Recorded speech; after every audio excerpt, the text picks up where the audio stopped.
সূরা মুমতাহিনা নাম কেন সূরাতুল মুমতাহিনা? মুমতাহিনা নামটা রাখা হয়েছে 10 নম্বর আয়াতের একটা শব্দকে কেন্দ্র করে। সূরা মুমতাহিনার 10 নম্বর আয়াতের একটা শব্দকে লক্ষ্য করে এই সূরার নাম সূরাতুল মুমতাহিনা। সূরা মুমতাহিনার 10 নম্বর আয়াতে আছে, ইয়া আইয়ুহাল্লাযীনা আমানু ইযা জাআকুমুল মুমিনাতু মুহাজিরাতিন ফামতাহিনুহুন্না। হে ইমানদারগণ, তোমাদের কাছে যখন মুমিনরা হিজরত করে আসবে তখন তাদেরকে পরীক্ষা করবা।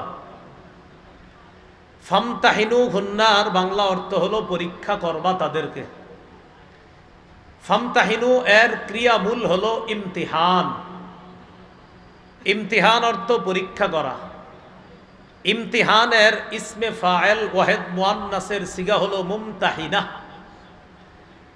অতএব সূরাতুল মুমতাহিনা অর্থ হলো পরীক্ষাকারী সূরা। কি কারী সূরা? পরীক্ষাকারী সূরা। কেউ কেউ বলেন এই সূরার নাম সূরাতুল মুমতাহানা।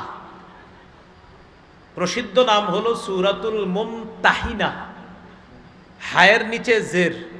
কেউ কেউ বলেন না, এটার নাম সূরাতুল মুমতাহানা, হায়ের উপর জবর। মুমতাহিনা যদি হয় তাহলে এটার নাম হবে ইসমে ফাইল ওয়াহিদ মুআন্নাসের সিগা, অর্থ হবে পরীক্ষাকারী সূরা। আর যদি মুমতাহানা হয় তখন এটার উদ্দেশ্য হবে এটা ওয়াহিদ মুআন্নাস ইসমে মাফউলের সিগা। এর অর্থ হবে যাকে পরীক্ষা করা হয়, যেই নারীকে পরীক্ষা করা হয়। হায়ের নিচে জের হলে অর্থ হবে পরীক্ষাকারী সূরা, হায়ের উপর জবর হলে অর্থ হবে যেই নারীকে পরীক্ষা করা হয়। তো বেশিরভাগের মতে এটার নাম সূরাতুল মুমতাহিনা, হায়ের নিচে জের। তো যারা বলে মুমতাহানা তখন উদ্দেশ্য হবে এই সূরার মধ্যে নারীদেরকে পরীক্ষা করা হবে। অর্থাৎ মুমতাহানা অর্থ হবে যেই নারীকে পরীক্ষা করা হয়। সূরা আল্লাহ শুরু করেছেন ইয়া আইয়ুহাল্লাযীনা আমানু লা তাত্তাখিযু আদুওয়ি ওয়া আদুওয়াকুম আউলিয়া তুলকুনা ইলাইহিম বিল মাওয়াদ্দা وقد كفروا بما جاءكم من الحق يخرجون الرسول وإياكم أن تؤمنوا بالله ربكم إن كنتم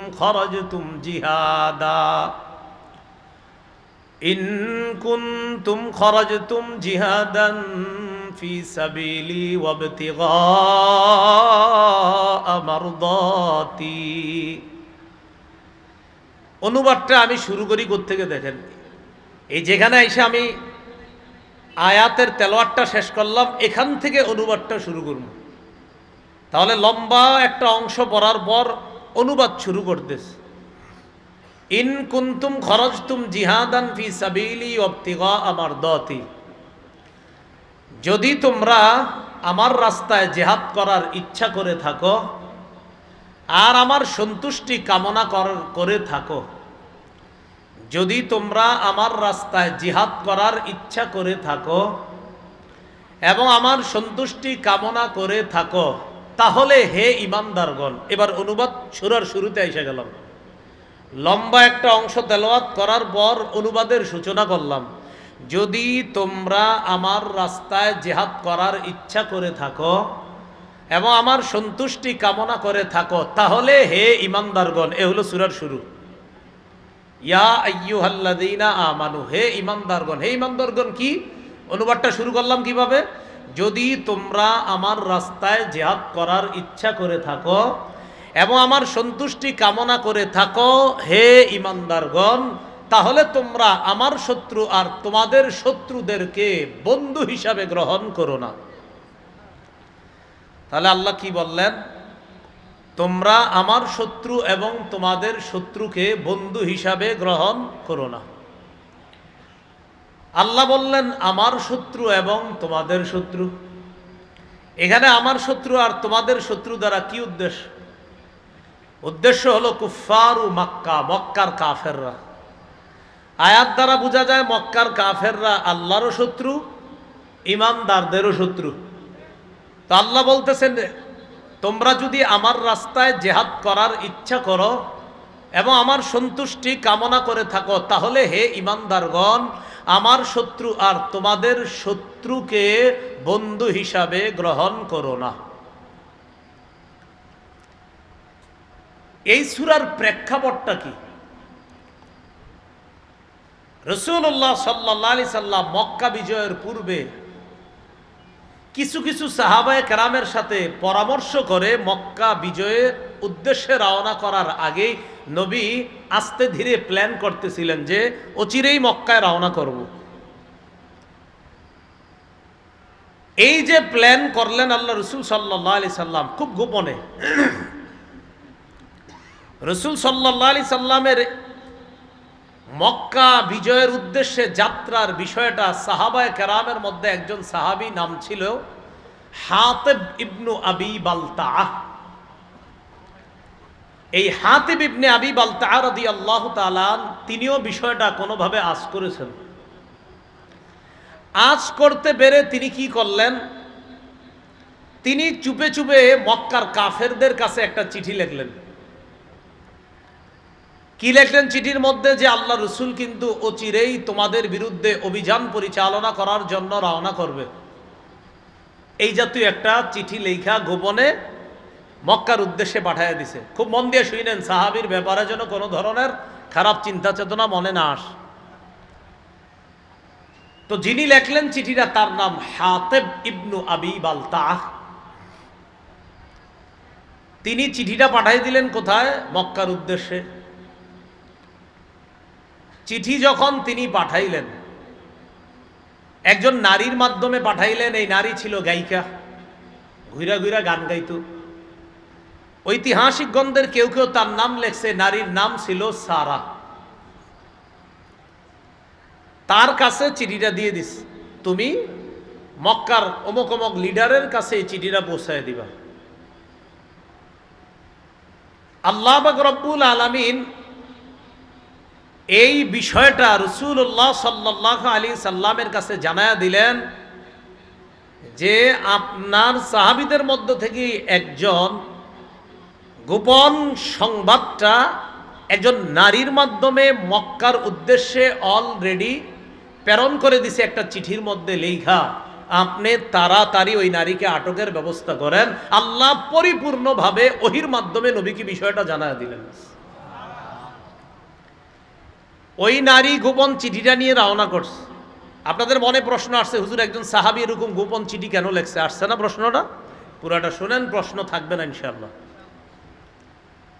এই বিষয়টা সহিহ বুখারীতে বিস্তারিতভাবে একটা হাদিসে আসছে। সহিহ বুখারীর 3007 নম্বর হাদিস। হাদিসের বর্ণনাকারী আলী ইবনে আবি তালেব রাদিয়াল্লাহু তাআলা। আলী রাদিয়াল্লাহু তাআলা আনহু বলেন, বাআসানি রাসূলুল্লাহ সাল্লাল্লাহু আলাইহি ওয়াসাল্লাম আনা ওয়াজ জুবাইর ওয়াল মিকদাদ ইবনুল আসওয়াদ। আলী রাদিয়াল্লাহু তাআলা আনহু বলেন, রাসূলুল্লাহ সাল্লাল্লাহু আলাইহি সাল্লাম ওহির মাধ্যমে বিষয়টা জেনে আমাদের তিনজনকে প্রেরণ করলেন ওই নারীকে আটক করার জন্য। কোন তিনজন? এই তিনজনের নাম যদি পারেন একটু কষ্ট করে মনে রাখবেন। বলেন, আলী, জুবাইর, মিকদাদ রাদিয়াল্লাহু আনহুম। কয়জন নাম বললাম? তিনজন। আলী, জুবাইর, মিকদাদ। তো হযরত আলী বলেন, বাআসানি রাসূলুল্লাহ সাল্লাল্লাহু আলাইহি সাল্লাম আনা, নবী আমাকে পাঠাইলেন, মানে আমি আলীকে পাঠাইলেন। ওয়াজ জুবাইর, এবং জুবাইরকে পাঠাইলেন। ওয়াল মিকদাদ ইবনুল আসওয়াদ, আর মিকদাদ ইবনুল আসওয়াদকে পাঠাইলেন। আমাদেরকে পাঠানোর প্রাক্কালে আল্লাহ রাসূল সাল্লাল্লাহু আলাইহি সাল্লাম বললেন, ইনতালিকু, তোমরা তাড়াতাড়ি রওনা করো। হাত্তা তাতু রাউজাতা খাখিন, রওনা করে তোমরা তাড়াতাড়ি রওজায়ে খাখ নামক একটা জায়গা আছে, ওই জায়গায় দ্রুত পৌঁছো তোমরা। আমার সাথে জায়গাটার নাম বলতে হবে। বলেন, রওজায়ে খাখ। আবার রওজায়ে রাসূলুল্লাহ সাল্লাল্লাহু আলাইহি সাল্লাম বললেন ইনতালিকু, রওনা করো, হাত্তা তাতু রওজাতা খাখিন, তোমরা একটা জায়গায় গিয়ে খুব দ্রুত পৌঁছো, ওই জায়গাটার নাম জানি কি? খাখ। ফাইন্না বিহা যাইনা, সেখানে একজন মহিলা আছে, গায়িকা আছে, মাআহা কিতাবুন, ওই মহিলার সাথে একটা চিঠি আছে। সুবহানাল্লাহ। খুযুহু মিনহা, ওই চিঠিটা তার থেকে গ্রহণ করবা। হযরত আলী রাদিয়াল্লাহু তাআলা আনহু আর ওই দুই সাহাবী, বাকি দুইজন ওলামা হযরত ছাড়া ওই দুজনের নাম কি জানি? অন্যরা বলেন তো, আলেমরা ছাড়া অন্য কেউ? আরেকজন মিকদাদ, মোট তিনজন। একজনের নাম আলী, আরেকজন তা আমরা রওনা করলাম। রওনা করার পর তিনি বলেন তাআদা বিনা খাইলুনা, দ্রুত আমাদের বাহন আমাদেরকে নিয়ে চললো, ছুটে চললাম, আমরা খুব দ্রুত ছুটে চললাম। চলতে চলতে ইনতালাকনা, চলতে লাগলাম, হাত্তা ইনতাহাইনা ইলা রাউজাতি খাখিন, নবী যেই জায়গার কথাটা বলছে আমরা চলতে চলতে দ্রুত ওই জায়গায় পৌঁছে গেলাম, তথা রাউজাতু খাখ নামক জায়গায় আমরা পৌঁছে গেলাম। সেখানে পৌঁছার পর ফাইদা নাহনু বিজ্জাইনা, হঠাৎ দেখি ওই মহিলা, যে মহিলার কথা নবী বলছে, মহিলারে সরাসরি বললাম আখরিজিল কিতাবা, চিঠিটা দাও, কোনো ভূমিকা ছাড়াই বললাম চিঠিটা দাও। ফাকুলনা, আমরা বললাম আখরিজিল কিতাব, চিঠিটা দাও। মহিলা কয়, মানে পুরা মহিলা কয় কিসের চিঠি? মা মাই মিন কিতাব, আমার কাছে কোনো চিঠি নেই। হযরত আলী বলছেন তোমার কাছে চিঠি আছে, যেহেতু আল্লাহর রাসূল বলছেন এর মানে তোমার কাছে চিঠি আছে, এতে কোনো সন্দেহ নাই, চিঠি তাড়াতাড়ি দাও। হযরত আলী এক পর্যায়ে বললেন লাতুখরিজিনাল কিতাব আও লানুলকিয়ান্নাত থিয়াব, কি বলে? হযরত আলী বলেন লাতুখরিজিনাল কিতাব আও লানুলকিয়ান্নাত থিয়াব, হয়তো চিঠি দাও, না হয় যে কোনো মাধ্যমে, হয়তো মহিলা ইত্যাদি ডেকে এনে হলেও তোমার কাপড় খুলে তোমার ভিতর থেকে চিঠি বের করার ব্যবস্থা করতে আমরা বাধ্য হব, কারণ চিঠি তোমার কাছে আছে, এতে কোনো সন্দেহ নাই। এখন চিঠি কি দিবা না দিবা না সেটা বলো। মহিলা কি করছে দেখেন, ফাখরাজাতহু মিন ইকাসিহা, খোপার ভিতর থেকে চিঠি বের করছে, চুলের খোপার ভিতর থেকে চিঠি বের করছে। চিঠি বের করার পর হযরত আলী, জুবায়ের, মিকদাদ তারা চিঠি নিয়ে তাড়াতাড়ি চলে আসছে মদিনায়। রাসূলুল্লাহ সাল্লাল্লাহু আলাইহি সাল্লামের কাছে চিঠি পৌঁছানোর পর চিঠি খুলে দেখা গেল ফাইদা ফীহি মিন হাতিব ইবনে আবি বালতা ইলা উনাসিম মিনাল মুশরিকিন মিন আহলি মক্কাহ ইউখবিরুহুম বিবাদি আমরি রাসূলিল্লাহ সাল্লাল্লাহু আলাইহি ওয়াসাল্লাম। চিঠি খোলা হলো, চিঠি খুলে দেখা গেল চিঠির মধ্যে লেখা হাতিব ইবনে আবি বালতার পক্ষ থেকে মক্কার মুশরিকদের উদ্দেশ্যে একটা চিঠি লেখা, যে চিঠির মধ্যে আল্লাহ রাসূলের কিছু বিষয় তাদেরকে অবগত করে ওই চিঠির মধ্যে বিভিন্ন বিষয় হাতিব ইবনে আবি বালতা লিখছে চিঠির মধ্যে। তাড়াতাড়ি ডাকছে, হাতিবকে ডাকো। হাতিব ইবনে আবি বালতা রাদিয়াল্লাহু তাআলা, সবাই বলেন রাদিয়াল্লাহু তাআলা, আবার বলেন সবাই, তাকে ডাকছে। ডাকার পর রাসূলুল্লাহ সাল্লাল্লাহু আলাইহি সাল্লাম বললেন মা হাদা ইয়া হাতিব, হাতিব এটা কি, এটা কি বলো? হাতিব ইবনে আবি বালতা বললেন লা তাজাল আলাইয়া ইয়া রাসূলুল্লাহ, হুজুর আমার ব্যাপারে দ্রুত সিদ্ধান্ত নিয়েন না, আমার কথা একটু শুনেন। রাসূলুল্লাহ সাল্লাল্লাহু আলাইহি সাল্লামকে হাতিব ইবনে আবি বালতা এবার বললেন হুজুর আমি এই চিঠিটা লিখছি মক্কার মুশরিকদের কাছে, আপনি আমার ব্যাপারে দ্রুত সিদ্ধান্ত নিয়েন না, চিঠিটা আমি লিখছি তাদের কাছে।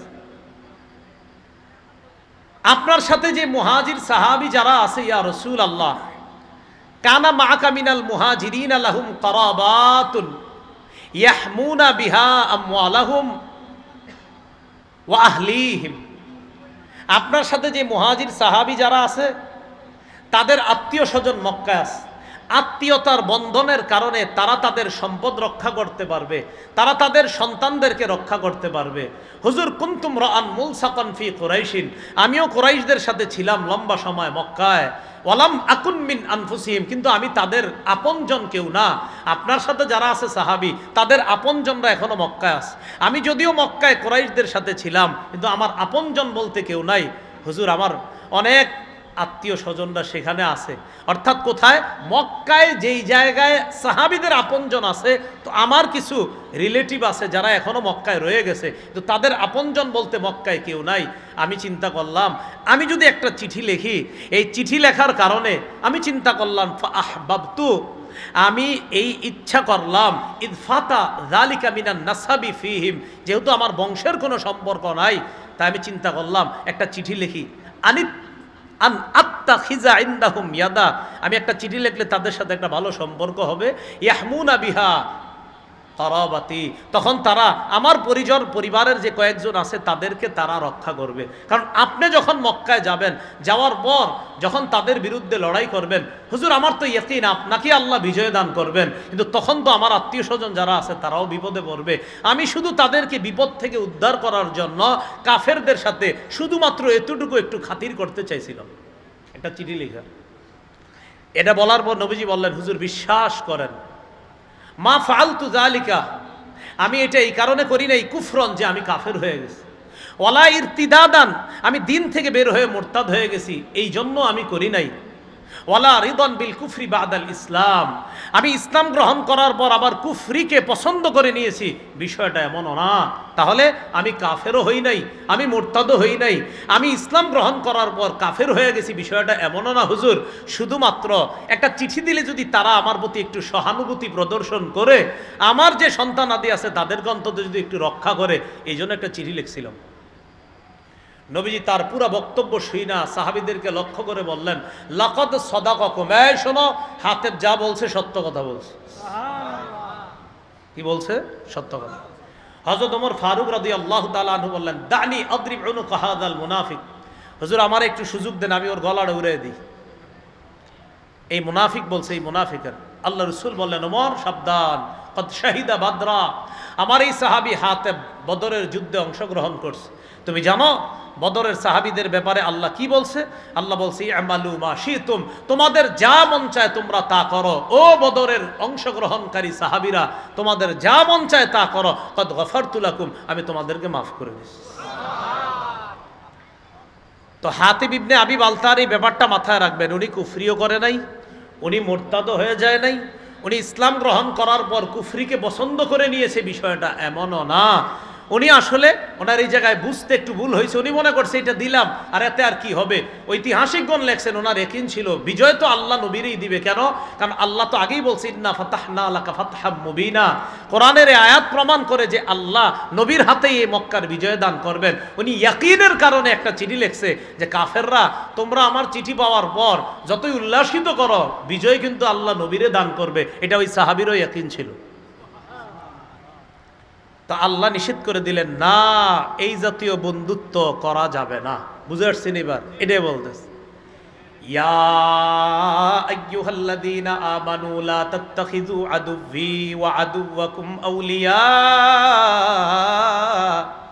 তুলকুনা ইলাইহিম বিল মাওয়াদ্দা, হে ঈমানদারগণ, আমার শত্রু আর তোমাদের শত্রু, এই শত্রুদেরকে এমন বন্ধু বানাও না যেই বন্ধুত্বের কারণে তুলকুনা ইলাইহিম বিল মাওয়াদ্দা, তাদের কাছে চিঠি পাঠায়া দাও বন্ধুত্বের খাতিরে, তাদের কাছে চিঠি পাঠায়া দাও আন্তরিকতাপূর্ণ সম্পর্কের কারণে, বন্ধুত্বের কারণে। এই জাতীয় বন্ধু কোনো কাফেররে বানাও না, আমার শত্রুরে এমন বন্ধু বানাও না, তোমাদের শত্রুরে এমন বন্ধু বানাও না যে যেই বন্ধু বানানোর পর চুপি চুপি চিঠিও পাঠাও, এরকম বন্ধু বানাও। এবার বুঝে আসছেন কথাটা আপনাদের? এটা আল্লাহ নিষেধ করলেন যে হাবিব হাতিব ইবনে আবি বালতাকে সহ আপনার সব সাহাবীদেরকে জানায়া দেন যে এরকম বন্ধুত্ব যেন তাদের সাথে না করে। এবার আল্লাহ বলেন, ওয়াকাদ কাফারু বিমা জাআকুম মিনাল হক, অথচ তোমাদের কাছে যে হক এসেছে আল্লাহর পক্ষ থেকে, এই হক ওই বন্ধুরা অস্বীকার করে। কারা? যাদের সাথে বন্ধুত্ব করে চুপি চুপি চিঠি পাঠাইতে চেয়েছো, ওই বন্ধুরা, ওই কাফেররা অস্বীকার করে ওই সত্যকে, যে সত্য তোমাদের কাছে এসেছে। তোমাদের মনে নাই, ইউখরিজুনার রাসূলা ওয়া ইয়্যাকুম আন তুমিনু বিল্লাহি রাব্বিকুম, তারা রসুলকে এবং তোমাদেরকে মক্কা থেকে বের করে দিয়েছে, এগুলো তোমাদের মনে নাই? অপরাধ কি? আন তুমিনু বিল্লাহি রাব্বিকুম, শুধুমাত্র এই কারণে রসুলকে আর তোমাদেরকে বের করে দিয়েছে, তোমরা তোমাদের রব আল্লাহকে বিশ্বাস করেছো, আল্লাহর উপর ঈমান এনেছো, শুধুমাত্র এই কারণে রসুলকেও বের করেছে মক্কা থেকে, তোমাদেরকেও বের করেছে। যারা তোমরা এইভাবে বের করলো, তাদের সাথে আবার তলে তলে গোপনে কিসের বন্ধুত্ব? তাদেরকে বন্ধু বানাবে না, এটা আল্লাহ নিষেধ করে দিলেন। বুঝে ঠিক কইতেছেন তো? হ্যাঁ, বুঝতে হবে। তাহলে আল্লাহ এটা নিষেধ করলেন যে তাদের সাথে কোনো বন্ধুত্ব করবা না। এরপরে আল্লাহ বলেন, ইন কুনতুম খরজতুম জিহাদান ফি সাবিলি, যেটার অনুবাদ আমি শুরুতে তুলছি, ইন কুনতুম খরজতুম জিহাদান ফি সাবিলি ইবতিগা মারদাতি, এতক্ষণ পর্যন্ত যেটা এটা কেমন যেন জবাব শর্ত, আর ইন কুনতুম খরজতুম জিহাদান ফি সাবিলি এটা হলো শর্ত। অর্থাৎ যদি তোমরা আমার রাস্তায় জিহাদ করতে চাও আর আমার সন্তুষ্টি অর্জন করতে চাও, তাহলে তোমরা আমার শত্রু আর তোমাদের শত্রুকে বন্ধু হিসাবে গ্রহণ কইরো না। এমন বন্ধুত্ব যে বন্ধুত্বের খাতিরে চুপে চুপে সিডি বাড়াও, এমন বন্ধুত্ব করবা না। আল্লাহ আমাদেরকে কথাগুলা বুঝার তৌফিক দান করেন। এবার আল্লাহ বলেন, তুসিররুনা ইলাইহিম বিল মাওয়াদ্দাহ ওয়া আনা আ'লামু বিমা আখফাইতুম ওয়া মা আ'লানতুম, তোমরা যে গোপন বন্ধুত্ব করো, অথচ আমি জানি যা তোমরা গোপন করো, যা তোমরা প্রকাশ্যে করো, এটা কিন্তু আমি আল্লাহ জানি। وَمَن يَفْعَلْهُ مِنكُمْ فَقَدْ ضَلَّ سَوَاءَ السَّبِيلِ, তোমরা যারা মুমিন তোমাদের মধ্য থেকে এমন যারা করবে, ফাকাদ দাল্লা সাওয়া আস-সাবিল, সে স্পষ্ট ভ্রষ্ট হয়ে যাবে, হেদায়েতের রাস্তা থেকে সে বিচ্যুত হয়ে যাবে, সঠিক রাস্তা থেকে সে বিচ্যুত হয়ে যাবে। ভাই কি শিখলাম? কাফেরদের সাথে গোপনেও বন্ধুত্ব রাখা যাবে না। আল্লাহ আমাদের সকলকে এই কথাগুলা বুঝে শুনে বর্তমান পরিস্থিতিতেও যেন আমরা খুব সতর্কতার সাথে ঈমানের উপর চলতে পারি, আল্লাহ তৌফিক দান করেন। এবার দেখেন আল্লাহ কি কয়। প্রথমে আগে আমগো কুমিল্লার ভাষা একটু বলি, সেবে পাইলে, কি বলি? সেবে পাইলে মানে হুজুর আজকে আপনারই কিছু কইলাম না, কারণ পায়ালই হুজুর ভালো আছেন, এক কাপ চা খান, পান খান। মনে মনে কি কই জানেন? হুজুর আজকে চা খাওয়াইতেছি কেন জানেন? আরেকদিন ধর্ম, এখন আপনার লোক বেশি, কিছু কইলাম না। এই পরে কি কই? সেবে পাইলে। আর কোরআনের অনুবাদটা হবে বাগে পাইলে। বাগে মানে বাগের ইয়াটা আমগো কুমিল্লার ভাষায় বললাম সেবে। আল্লাহ কয়, গোপনে গোপনে যেই কাফেরদের সাথে তোমরা বন্ধুত্ব করো, ইয়াসকাফুকুম, যদি তারা তোমাদেরকে সেবে পায়, ইয়াসকাফুকুম, যদি তারা তোমাদেরকে বাগে পায়, মানে যদি হাতের নিচে কখনো পায়া যায়, এখন তো চুপে চুপে বন্ধুত্ব করো, যদি কখনো ওই যে আমরা বলি সেবে পায়, ইয়াকুনু লাকুম আ'দা,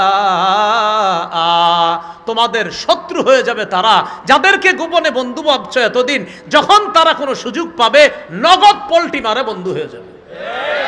যাদেরকে নগদ পল্টি মেরে শত্রু হয়ে যাবে, যাদেরকে তোমরা চুপে চুপে বন্ধু ভাবতা, ইয়াকুনু লাকুম আ'দা, হঠাৎ একদম নগদ পল্টি মারবে আর নগদ শত্রু হতে দেরি করবে না। আল্লাহর কসম, অমুসলিম বেঈমান যাদেরকে আমরা অনেক সময় মনে করি তিনি মনে হয় আমার আপনজন, আবার চুপি চুপি তার সাথে সম্পর্ক যদি রাখতে চাই, আল্লাহ বলতেছেন মনে রাখবা, যদি বাগে পায়, যদি সেবে পায়, যদি একবার পাইতে পারে, নগদ তোমার শত্রু হবে, আমি আল্লাহ বলে দিলাম। নগদ পল্টি মারবে, আমি আল্লাহ বলে দিলাম, পল্টি মারবে। ইয়াকুনু লাকুম আ'দা, ইয়াকুনু লাকুম আ'দা, তারা তোমাদের শত্রু হয়ে যাবে। তাহলে কি শিখলাম? চুপে চুপেও যদি কোনো ইসলাম বিদ্বেষী কোনো অমুসলিম কাফেরকে আমি বন্ধু মনে করি, আল্লাহ কয় সুযোগ পাইলে নগদ তোমার শত্রু বানাবে। আর কি করবে? ওয়ায়াবসুতু ইলাইকুম আইদিয়াহুম ওয়া আলসিনাতাহুম বিসসু, তোমাদের দিকে দুটা কষ্টের জিনিস প্রসারিত করবে। বলেন কয়টা কষ্ট? এক, হাত দিয়া কষ্ট দিতে চাবে, দুই, জবান দিয়ে। এক, হাত প্রসারিত করবে মারার জন্য, অর্থাৎ শারীরিক কষ্ট দিবে তোমাদেরকে, ও আলসিনাতাহুম বিসু, আরেকটা হলো জবান দিয়ে তোমাদেরকে কষ্ট দিবে। সারা পৃথিবীর বেঈমান শক্তি এখন জবানেও অস্ত্র দিয়েও আমাদেরকে কষ্ট দিতেছে, সারা পৃথিবী। তো এই জন্য আল্লাহ বলছে ইয়াবসুতু ইলাইকুম, হাত প্রসারিত করবে তোমাদের দিকে, আইদিয়াহুম তাদের হাত, ও আলসিনাতাহুম তাদের জিহ্বা, বিসুই কষ্ট দেওয়ার জন্য প্রসারিত করবে। এই জন্য মনে রাখবেন, অনেক সময় কুফরি শক্তি যেগুলা, এগুলা মাঝে মাঝে এক হয়ে কয় আরে এই কাজটা ঠিক হয় নাই, কিন্তু আপনি মনে রাখেন সব কুফরি শক্তি মুসলমানের বিরুদ্ধে এক, সব কুফরি। আল্লাহ এখনো আমাদেরকে বুঝার তৌফিক দান করেন। তাহলে এই অনুবাদটা আবার মনে রাখেন, ইয়াসকাফুকুম, যাদেরকে গোপনে বন্ধু ভাবো, যাদের কাছে গোপন বন্ধুত্বের হাত বাড়াও, তারা যদি তোমাদেরকে বাগে পায়, আমগো কুমিল্লার ভাষায় সেবে পায়, ইয়াকুনু লাকুম আ'দা, তারা তোমাদের শত্রু হয়ে যাবে। ওয়ায়াবসুতু ইলাইকুম, তারা তোমাদের দিকে প্রসারিত করবে, আইদিয়াহুম হাত, ওয়া আলসিনাতাহুম জিহ্বা, বিসুই কষ্ট দেওয়ার জন্য। আর কামনা করবে কি জানো, ওয়াওয়াদ্দু লাউ তাকফুরুন, আর কামনা করবে তোমরা সবাই যদি কাফের হয়ে যাইতা। নাউজুবিল্লাহ। কামনা করবে কি, তোমরা সবাই যদি কাফের হয়ে যাইতা। আচ্ছা, এবার দেখি আপনারা ওই হাতেব ইবনে আবি বালতাআ রাদিয়াল্লাহু তাআলা আনহুর ঘটনা বুঝে থাকলে বলেন তো, তিনি মূলত কি জন্য চিঠিটা পাঠাইতে চাইছে? ওনার কিছু আত্মীয়রা আছে এখনো, ওদের উপর যেন কোনো আক্রমণ না আসে, তাদেরকে বাঁচানোর জন্য। এবার আল্লাহ কি বলে দেখেন, লান তানফাকুম আরহামুকুম ওয়ালা আওলাদুকুম ইয়াউমাল কিয়ামাহ, তোমাদের আত্মীয় স্বজন, তোমাদের সন্তান কিয়ামতের ময়দানে তোমাদের কোনো কাজে আসবে না। ইয়াফসিলু বাইনাকুম, আল্লাহ তোমাদের মাঝে ফয়সালা করবেন। ওয়াল্লাহু বিমা তা'মালুনা বাসীর, তোমাদের কর্মকাণ্ড সম্পর্কে আল্লাহ অবগত আছেন। আল্লাহ তোমাদের কর্মকাণ্ড দেখতেছেন। বলেন, আল্লাহ আমাদের কর্মকাণ্ড দেখতেছেন। আমরা মুসলমানদের অধঃপতনের অন্যতম কিছু কারণের মধ্যে একটা হলো, মুসলমানরা মুসলমানের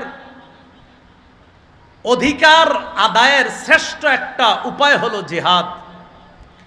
এই জিহাদ মুসলমান এমনভাবে ভুলে যাচ্ছে যেন জিহাদ যে একটা ফরজ বিধান সময় মতো, এটা মুসলমান নাম শুনলেই জিহাদ, ইন্নাল্লাহ বারিস না। যে মাওলানা জুনায়েদ আল হাবিব সাহেব নাকি বলছে আগামীকাল আছে নবীর ইজ্জত নিয়ে কথা বলছে, একজন মিছিল আছে। হ্যাঁ আব্বা বলছিল তো গতকাল জুমার নামাজে, তোই আজকে হুজুর বলছে আমাদের এলাকাবাসী নিয়ে যাবে। হুজুর যাক, তুই যাইস না, বসে থাক, তোর বিকাল 5টা পর্যন্ত ঘর থেকে বেরোবি না, তুই আল্লাহ বিল্লাহ কর।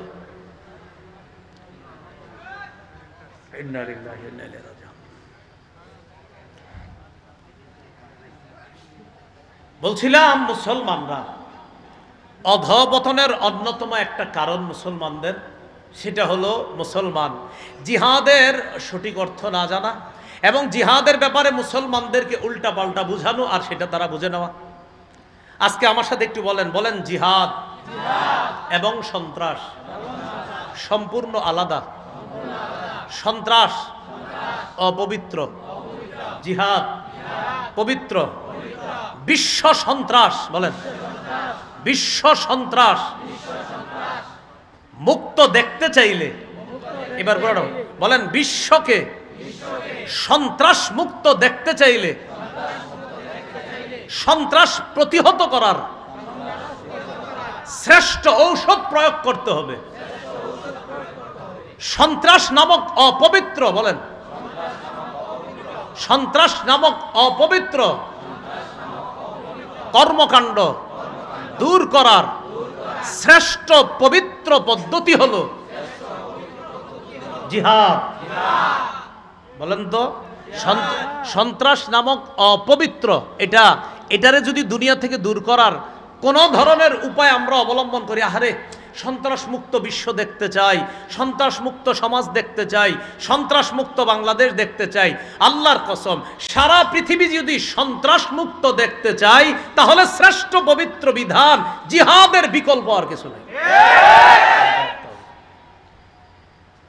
কিন্তু এই বিষয়টা আপনার বুঝতে হবে, এটা আরেকজনকে আপনি বুঝাইতে হবে। এই যেমন আপনার ঘরে ওরকম লোক আছে যিনি আপনার বলবে, এ বেটা জিহাদ মানি, তোর বেটা এই সন্ত্রাসগিরি এই যে বলেছে, আপনি বলবেন না জিহাদ আর সন্ত্রাস আলাদা। এরে মুখ দিয়া বলাইবেন যে আপনি বলেন সন্ত্রাস অপবিত্র, জিহাদ পবিত্র। এরে বলাইবেন যে ব্যক্তিগুলা বলবেন সন্ত্রাসী দূর করার শ্রেষ্ঠ উপায় হলো জিহাদ। এরপরে তারে বুঝাবেন আবু জাহেল সন্ত্রাসী ছিল, নমরুদ সন্ত্রাসী ছিল, ফেরাউন সন্ত্রাসী ছিল, আবু জাহেল এমন সন্ত্রাসী ছিল, কাবা চত্বরে আমার হাবিব নামাজের মধ্যে দাঁড়াইছে। উকবা ইবনে আবি মুআইদ, বুখারীর বর্ণনা, উকবা ইবনে আবি মুআইদরে পাঠাইছে, আবু জাহেল ঘোষণা করছে, কে পারবা অমুক এলাকায় যাওয়ার পর আইয়ুকুম ইয়াতি বিজাজুরি আলি ফুলান, অমুক এলাকার ওটের নারী বুড়ি রক্ত গোবরগুলা আনবা। আনার পর মোহাম্মদ যখন সেজদায় যাবে সাল্লাল্লাহু আলাইহি ওয়াসাল্লাম, সেজদায় যাওয়ার পর অমুক এলাকার ওটের নারী বুড়ি পচা রক্ত মোহাম্মদের কাঁধের উপর দিবা। এরকম কে পারবা? উকবা ইবনে আবি মুআইদ দাঁড়ায় গেছে, কয় আমি পারবো। কয় যাও নিয়ে আস। সে গেছে, যাওয়ার পর সত্যি ওটের নারী বুড়ি ওটের পায়খানা গোবর নিয়ে আসছে। নবীজি সেজদায় গেছে, বাস্তবে কি রসুলের কাঁধ মুবারকের উপরে ওটের নারী বুড়ি পচা রক্ত গোবর আল্লাহ রসুলের কাঁধের উপর চাপায় দিচ্ছে। এটা আপনি আপনার এলাকার ভাইকে বুঝান যে দেখো এটা কি, এটা সন্ত্রাসী। আমার নবী কাবা চত্বরে দাঁড়ায় রয়েছে, কাবায় দাঁড়ায় আল্লাহ রসুল সাল্লাল্লাহু আলাইহি সাল্লাম ইবাদত করবে। ওই পাপিষ্ট আবার আসছে উকবা। আসার পর নবীর গলা মুবারকের মধ্যে একটা চাদর পেঁচাইছে, চাদর পেঁচায় চাদর দুই দিক থেকে এইভাবে জোরে টান দিছে, এইভাবে চাদর পেঁচায় নবীর গলায় জোরে টান দিছে। বুঝান, আপনি প্রতিবেশীর বুঝান, এই ঘটনা শোনান। বুখারীতে আসছে যে আমার নবীর গলার মধ্যে এক পাপিষ্ট কাফের উকবা এইভাবে চাদর দুই পাশ দিয়ে পেঁচায় এইভাবে টান দিছে যে রসুলকে ফাঁসি দিয়ে মেরে ফেলবে। আবু বকর সিদ্দিক রাদিয়াল্লাহু তাআলা আনহু আসছে, আসার পর তার একটা ধাক্কা মারছে। ধাক্কা মেরে আবু বকর সিদ্দিক রাদিয়াল্লাহু তাআলা আনহু বললেন, আতাকতুলুনা রাজুলান আইয়াকুলা রাব্বি আল্লাহ ওয়াকাদ জাআকুম বিল বাইয়িনাতি মির রাব্বিকুম। একটা মানুষকে কি এই কারণে তোমরা হত্যা করবা যে ব্যক্তি বলে আমার রব হলেন আল্লাহ, রব্বি আল্লাহ, যে ব্যক্তি বলে আমার রব হলো আল্লাহ, ওয়াকাদ জাআকুম বিল বাইয়িনাতি মির রাব্বিকুম, আর তিনি এই রব যে আল্লাহ এটার সপক্ষে তোমাদের কাছে প্রমাণ আদিও পেশ করেছে, এগুলা নিয়ে উপস্থিত হয়েছে, এরপরেও কি লোকটাকে তোমরা হত্যা করবা? এইভাবে আবু বকর সিদ্দিক তাকে সরাইয়া দিছে। আমি আপনাদের কাছে জানতে চাই, এইভাবে আমার নবীর গলার মধ্যে চাদর পেঁচায় দুই দিক থেকে টান দেওয়া, এটা কি সন্ত্রাসী কিনা? আবু জাহেল ওর ওটের নারী বুড়ি আইনা আল্লাহ রসুলের কাঁধের উপরে দেওয়া, এটা সন্ত্রাসী কিনা? এইভাবে একদিন দুই দিন না, 1 বছর 2 বছর না, টানা 13 বছর রসুল আর সাহাবীদের উপর সন্ত্রাসী কর্মকাণ্ড চালিয়েছে কাফেররা। কয় বছর? তাহলে বলেন তো কি বুঝলাম আমরা? মুসলমানরা আগে আক্রমণ করছে না সন্ত্রাসী করছে কাফেররা 13 বছর? বলেন, আক্রমণ কি আগে মুসলমানরা করছে না কাফেররা? কয় বছর? 13 বছর সাহাবা নবীর উপর এইভাবে অত্যাচার করছে।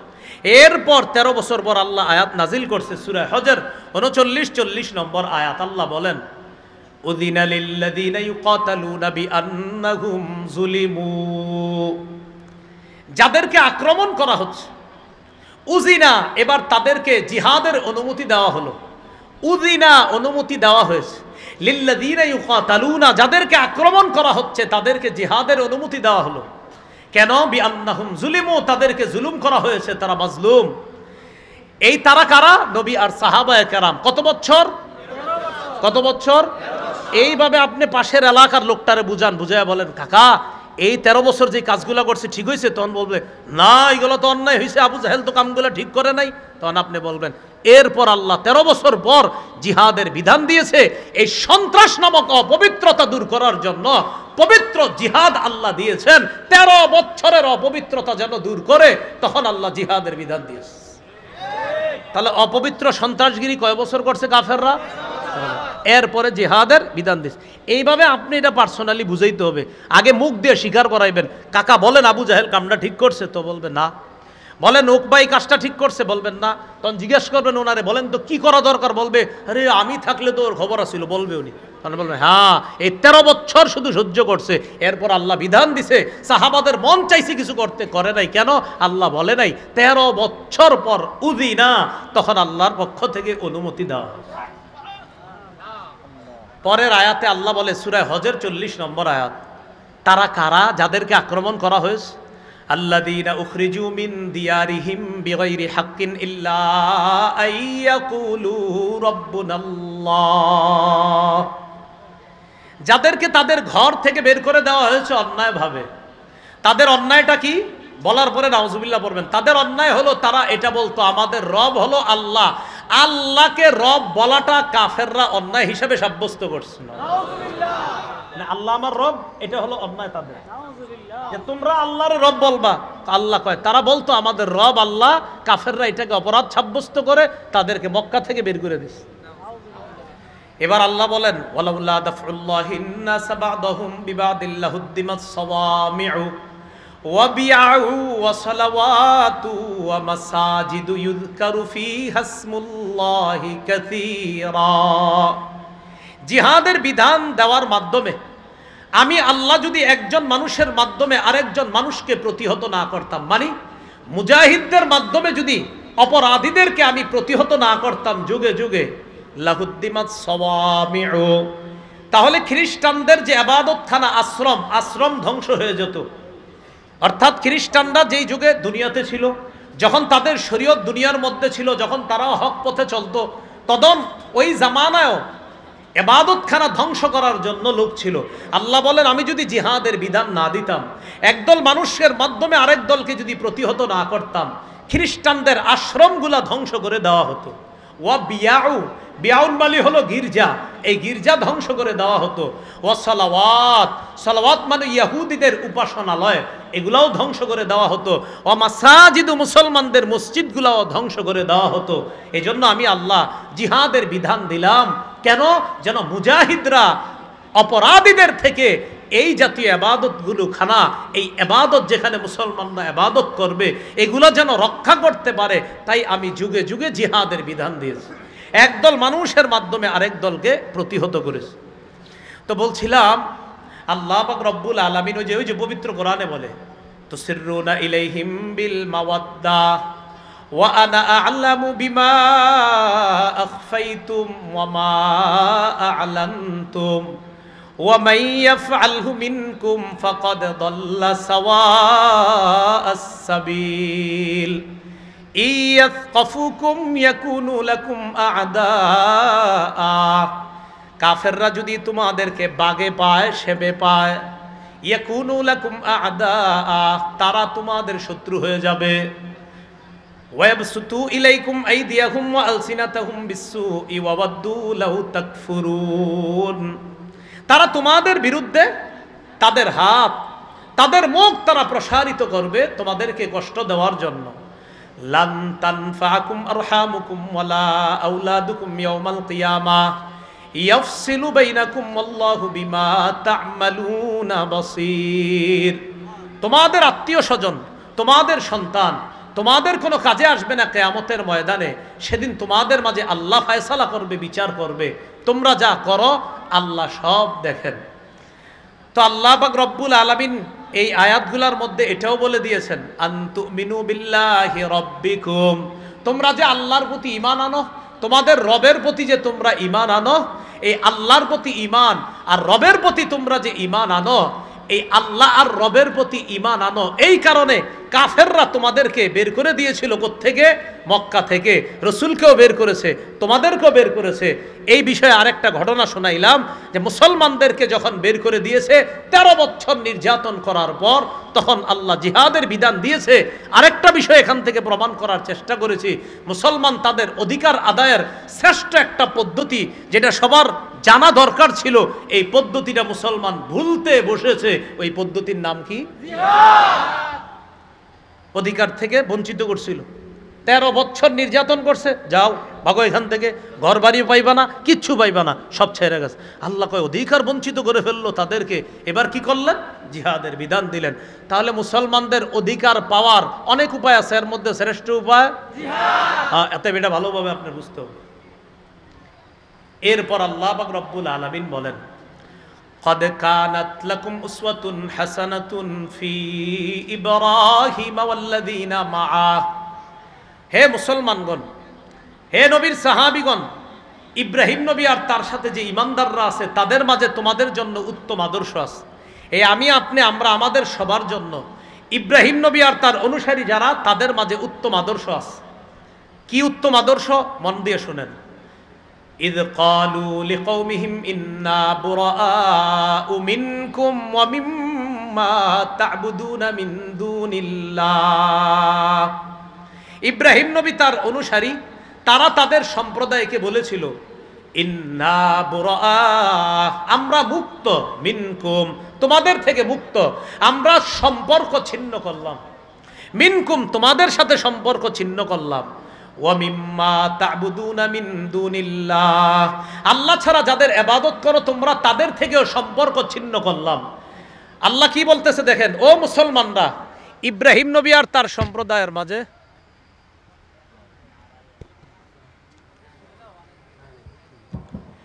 আল্লাহ পাক রব্বুল আলামিন বলেন, ও মুসলমানরা, ইব্রাহিম নবী আর তার সম্প্রদায়ের মাঝে ইব্রাহিম